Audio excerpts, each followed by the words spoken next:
नमस्कार, बहुत बहुत स्वागत है। आप देख रहे हैं न्यूज़ 18 का डिजिटल प्लेटफॉर्म। मैं हूं आपके साथ ऋतु ज्ञानवानी। 8वें वेतन आयोग का इंतजार देश के लाखों सरकारी कर्मचारी कर रहे हैं और आने वाला समय इनके लिए खुशखबरी लेकर आ सकता है। जी हां, महंगाई भत्ता यानी डीए और फिटमेंट फैक्टर के लिए कई सारी रिपोर्ट्स और बात हो गई है, पर एक ऐसा भत्ता है जिस पर किसी की नज़र शायद ही गई होगी। पर जब महीने की सैलरी बैंक अकाउंट में कितनी क्रेडिट होनी है, ये उस पर अच्छा खासा निर्भर करता है। हम बात कर रहे हैं ट्रांसपोर्ट अलाउंस की।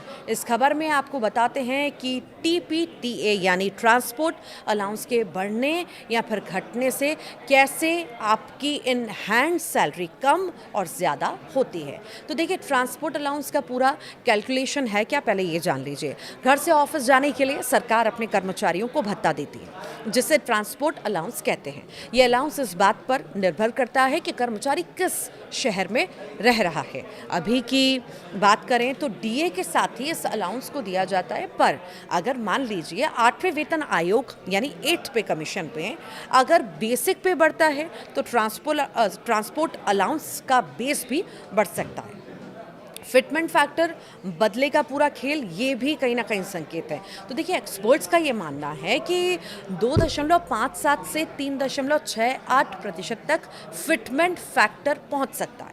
मान लीजिए ऐसा हुआ तो बेसिक पे 18,000 रुपये बढ़कर 26,000 हो जाएगी।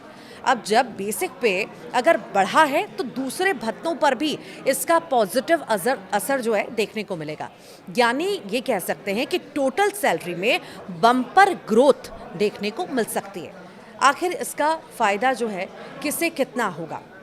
तो जो कर्मचारी बड़े शहर जैसे दिल्ली, मुंबई, चेन्नई में रहते हैं, उन्हें अलाउंस में बढ़ोतरी छोटे शहरों के रहने वाले कर्मचारियों के मुकाबले ज़्यादा देखने को मिलेगी।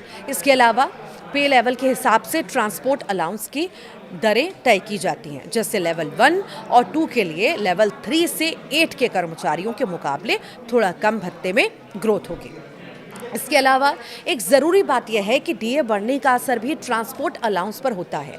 अभी के समय में डीए 50% को पार कर चुका है, नतीजन कई अलाउंस पहले ही बढ़ चुके हैं। ऐसे में 8वें वेतन आयोग यानी कि 8th पे कमीशन के जरिए ट्रांसपोर्ट अलाउंस के स्लैब में 25 से 35% की ग्रोथ होने की बात भी कही जा रही है। आपको क्या उम्मीदें हैं, आप ज़रूर बताइएगा कॉमेंट बॉक्स में।